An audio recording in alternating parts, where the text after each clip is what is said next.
जैसा कि आप सभी को पता है, हम एसएससी दिल्ली पुलिस को लेकर 1000 क्वेश्चनों की सीरीज चला रहे हैं, जिसमें SSC Delhi police, SSC MTS, SSC CHSL, CGL, SSC की किसी भी एग्जाम में अभी तक आए हुए क्वेश्चनों को हमने लिया है। विशेषकर उसमें स्टैटिक जो आपका जीके है, स्टैटिक वाला जो पोर्शन है, उसके हमने क्वेश्चनों को यहाँ पर उठाया है। ठीक है, तो उसकी आज ये हमारी कौन सी 28वीं क्लास होने जा रही है। तो आइए प्रारंभ करते हैं हम हमारी इस 28वीं क्लास को।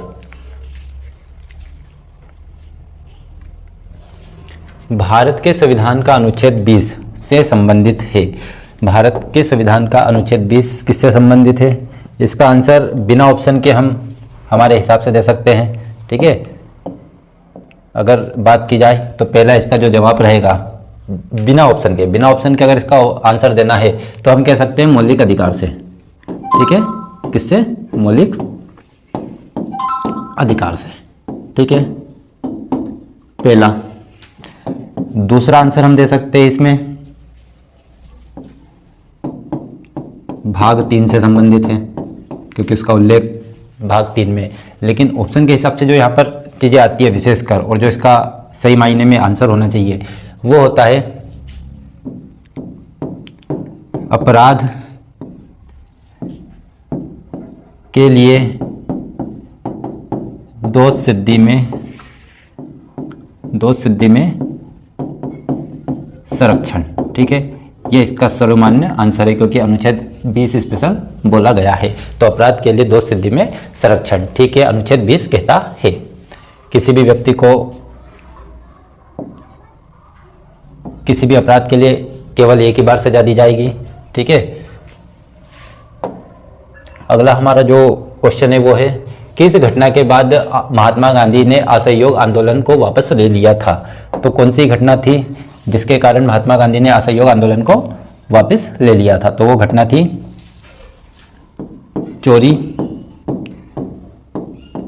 चोरा की घटना, जो कहाँ पर घटित होती है? उत्तर प्रदेश में। कहाँ पर घटित होती है? उत्तर प्रदेश में घटित होती है। ठीक है, और ये घटना कब हुई थी? 5 फरवरी 1922 को। ठीक है, तो इस घटना के बाद महात्मा गांधी अपने असहयोग आंदोलन को वापस ले लेते हैं। ठीक है, भारतीय संविधान का कौन सा अनुच्छेद सिक्किम राज्य के संबंध में विशेष प्रावधान से संबंधित है? तो कौन सा जो संविधान का अनुच्छेद है वो सिक्किम के लिए विशेष प्रावधान की बात करता है? तो वो करता है अनुच्छेद 371F। ठीक है, अनुच्छेद 371F में किसके लिए विशेष प्रावधान की बात की गई है? तो वो की गई है सिक्किम राज्य के लिए। सिक्किम भारत का कौन से नंबर का? 22वें नंबर का राज्य है। ठीक है, कौन से नंबर का? 22वें नंबर का राज्य है। और एक यहाँ पर नृत्य होता है जिसका नाम क्या? सिंगी छम। कहाँ पर होता है? यहीं पर होता है। ठीक है, इसके अलावा कंचनजंगा भारत में स्थित भारत की सबसे ऊंची चोटी, और इसको यूनेस्को की विश्व धरोहर सूची में भी शामिल किया गया है, जो कि क्या है? एक मिश्रित स्थल है। जिस भारतीय राज्य में उत्तर पूर्व मानसून के कारण अक्टूबर और नवंबर के दौरान वर्षा होती है तो यह भारतीय राज्य है तमिलनाडु। ठीक है, तमिलनाडु। और तमिलनाडु के समुद्री तट को किस नाम से जाना जाता है? कोरोमंडल के नाम से। तमिलनाडु राज्य में इसका एक जो शहर है काफी फेमस है, जिसका नाम क्या है? मदुरै शहर। यहाँ पर एक मंदिर है जिसका नाम है मीनाक्षी माता मंदिर। बड़ा ही प्रसिद्ध मंदिर है और कई बार एग्जामों में पूछा भी गया है। तो कौन सा मंदिर हो जाएगा? मीनाक्षी माता मंदिर। कहाँ पर? मदुरै में। और नदी कौन सी हो गई है मदुरै में? वेंगई नदी के किनारे। ठीक है, तो मदुरै किस नदी के किनारे स्थित शहर है? वेंगई नदी के किनारे स्थित शहर है। कुचिपुड़ी नृत्य शैली की उत्पत्ति भारत के किस राज्य में हुई है? तो कुचिपुड़ी जो नृत्य है वो भारत के आंध्र प्रदेश राज्य में किया जाने वाला एक शास्त्रीय नृत्य है। ठीक है, तो किस राज्य में हो जाएगी? आंध्र प्रदेश। ठीक है, आंध्र प्रदेश में किया जाने वाला एक शास्त्रीय नृत्य है कौन सा? कुचिपुड़ी। नीति आयोग पदेन अध्यक्ष कौन होता है? नीति आयोग का पदेन अध्यक्ष कौन होता है? तो नीति आयोग के जो पदेन अध्यक्ष होते हैं वो होते हैं भारत के प्रधानमंत्री। ठीक है, तो भारत के प्रधानमंत्री साहब क्या हो जाएंगे? नीति आयोग के पदेन अध्यक्ष होते हैं। और आप सभी को पता है कि वर्तमान में प्रधानमंत्री कौन है? तो वो आप लोगों को पता है, नरेंद्र मोदी। दिल्ली, मुंबई, चेन्नई और कोलकाता को जोड़ने वाला राष्ट्रीय राजमार्ग नेटवर्क क्या कहलाता है? तो इसे हम जानते हैं स्वर्णिम चतुर्भुज के नाम से। किस नाम से? स्वर्णिम चतुर्भुज के नाम से, जो दिल्ली, मुंबई, चेन्नई और कोलकाता को आपस में जोड़ने वाला राष्ट्रीय राजमार्ग है। ठीक है, तो क्या कहलाती है योजना? स्वर्णिम चतुर्भुज योजना। थाई पूसम उत्सव भारत के किस राज्य में मनाया जाता है? थाई पूसम भारत के तमिलनाडु राज्य में मनाया जाने वाला एक उत्सव है, जो तमिल राज्य का क्या है? तमिल समुदाय का नववर्ष होता है। ठीक है, तमिलनाडु का नववर्ष कौन सा उत्सव है? किस उत्सव को नववर्ष के रूप में मनाया जाता है? तो थाई पूसम को। ठीक है, तो कहाँ का हो जाएगा? ये तमिलनाडु का हो जाएगा। कैसा है? तो नववर्ष उत्सव। नववर्ष कौन सा उत्सव? नववर्ष उत्सव, थाई पूसम। किस फसल के लिए काली मिट्टी सर्वाधिक उपयुक्त है? कपास के लिए। बड़ा आसान क्वेश्चन है ये वाला। तो किस फसल के लिए काली मिट्टी सर्वाधिक उपयुक्त है? कपास। कपास।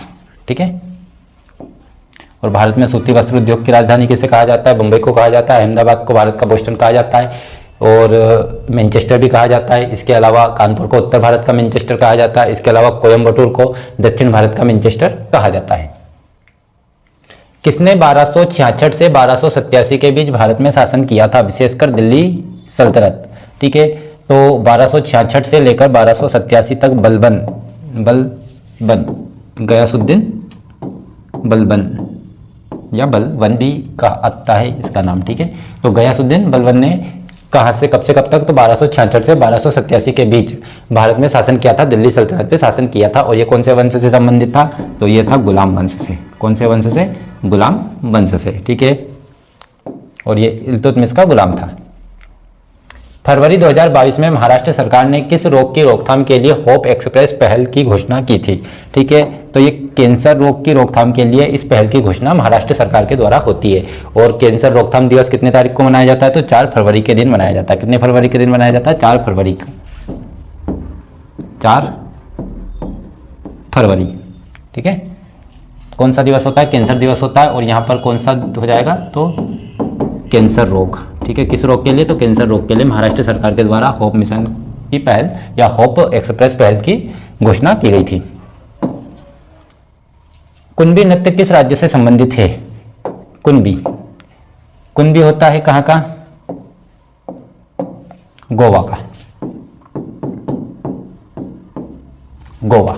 ठीक है, तो कुणबी जो नृत्य वो कहाँ पर होता है? गोवा में होता है। इसके अलावा हमने एक और पढ़ा था जिसका नाम था तरंगमेल।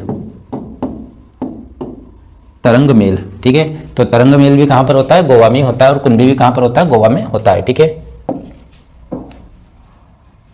किसने मुगल सम्राट हुमायूं को चौसा में हराया था?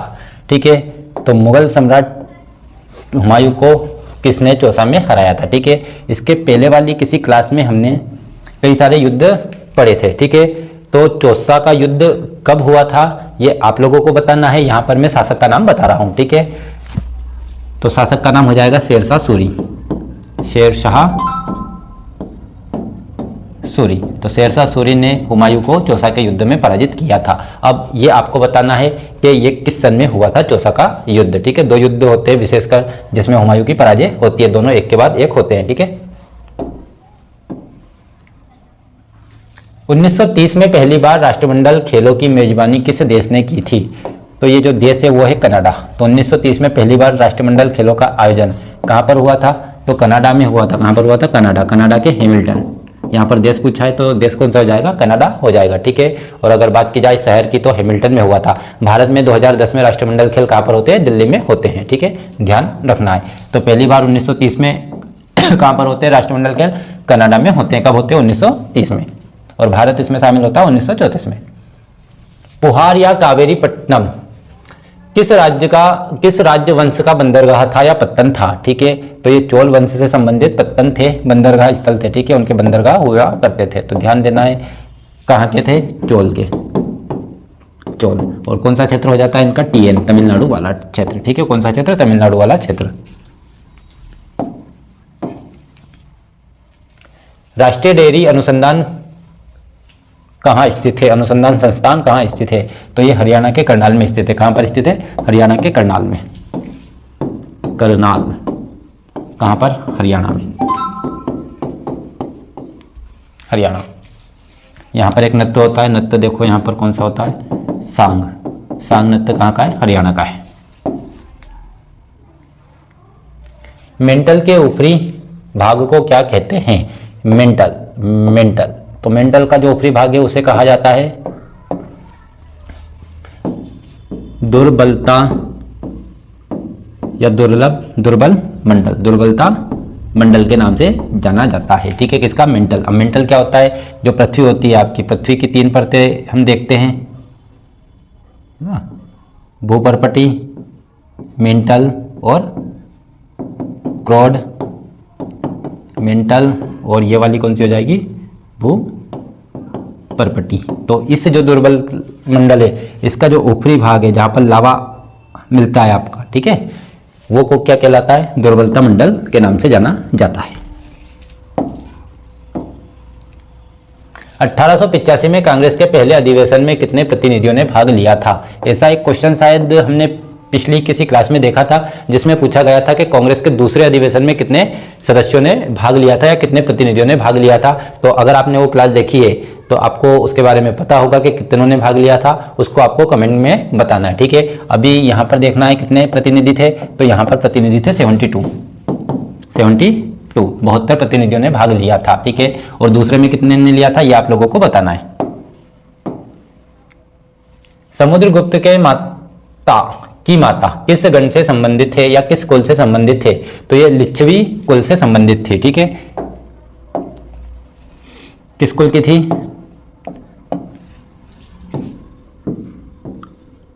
लिच्छवी कुल।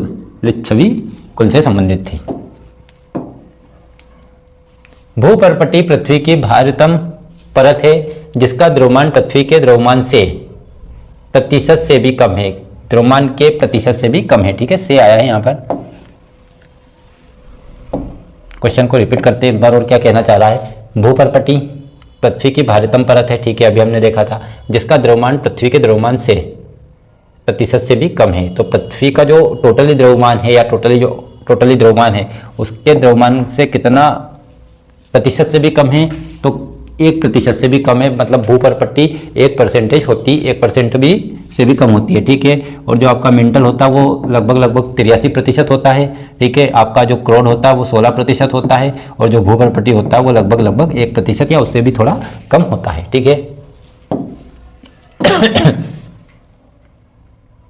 गुरु पूर्णिमा, जो कि भारत में हिंदू, जैनियों और बौद्ध द्वारा मनाया जाने वाला एक त्यौहार है, या हिंदू कैलेंडर के अनुसार किस महीने में आता है, तो ये आता है आषाढ़ में, ठीक है।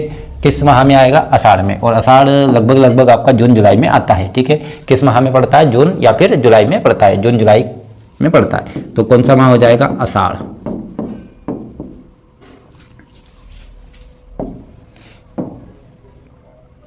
भारत के संविधान के अनुच्छेद 51A के अनुसार प्रत्येक भारतीय नागरिक का यह कर्तव्य होगा कि वह का पालन करे और उसके आदर्श और संस्थाओं का सम्मान करे, ठीक है। तो पालन किसका किया जा सकता है, तो संविधान का, क्योंकि प्रत्येक नागरिक को किसका पालन करना है, तो यहां पर देखोगे आप संविधान का। संविधान का पालन करें, ठीक है, और उसके आदर्श और संस्थाओं का सम्मान करें। तो ये कौन सा नंबर का हो जाता है कर्तव्य, पहले नंबर का। भारत के किस राज्य में मानस जैवमंडल आरक्षित क्षेत्र है, तो जैवमंडल आरक्षित क्षेत्र ये हो जाएगा आपका असम में। किस राज्य में, असम में। तो मानस नेशनल पार्क भी है और मानस जैवमंडल आरक्षित क्षेत्र भी है, ठीक है। तो जो किस राज्य में स्थित है, असम राज्य में स्थित है। यहाँ पर एक और नेशनल पार्क है जिसका नाम है काजीरंगा। मानस एक नदी भी है जो ब्रह्मपुत्र की सहायक नदी है। सर्वोच्च न्यायालय का कौन सा क्षेत्राधिकार इसे केंद्र और राज्य के बीच तथा राज्यों के मध्य विवादों को निपटाने की अनुमति देता है, ठीक है। कौन सा क्षेत्राधिकार, तो ये होता है मूल क्षेत्राधिकार, क्योंकि सुप्रीम कोर्ट का मूल क्षेत्राधिकार दो राज्यों के बीच या दो से अधिक राज्यों के बीच या फिर राज्य व केंद्र के बीच जो विवाद होता है उसको निपटाने का काम होता है। जो किस क्षेत्राधिकार के अंतर्गत रखा गया है, तो मूल क्षेत्राधिकार के अंतर्गत रखा गया है। इसका उल्लेख है अनुच्छेद 131 में मिलता है, ठीक है। कहाँ पर मिलता है, अनुच्छेद 131 में इसके बारे में उल्लेख किया गया है। चंद्रगुप्त मौर्य ने कौटिल्य की सहायता से मगध के साम्राज्य को उखाड़ फेंका और 322 ईसा पूर्व में एक गौरवशाली मौर्य साम्राज्य की स्थापना की है। तो यहाँ पर वंश पूछा गया है कि किस वंश को चंद्रगुप्त मौर्य ने उखाड़ फेंका था। ठीक है, तो वो जो वंश था वो था नंद वंश। कौन सा वंश था? नंद वंश, जिसमें किसको पराजित किया था? घनानंद को पराजित करके नंद वंश को खत्म किया जाता है और एक नए साम्राज्य की स्थापना की जाती है जिसका नाम होता है मौर्य वंश, जिसका संस्थापक होता है चंद्रगुप्त मौर्य। और इसमें किसकी सहायता ली गई थी? तो इसमें सहायता ली गई थी किसकी? तो चाणक्य की। ये हमारी क्लास का आज का लास्ट क्वेश्चन था।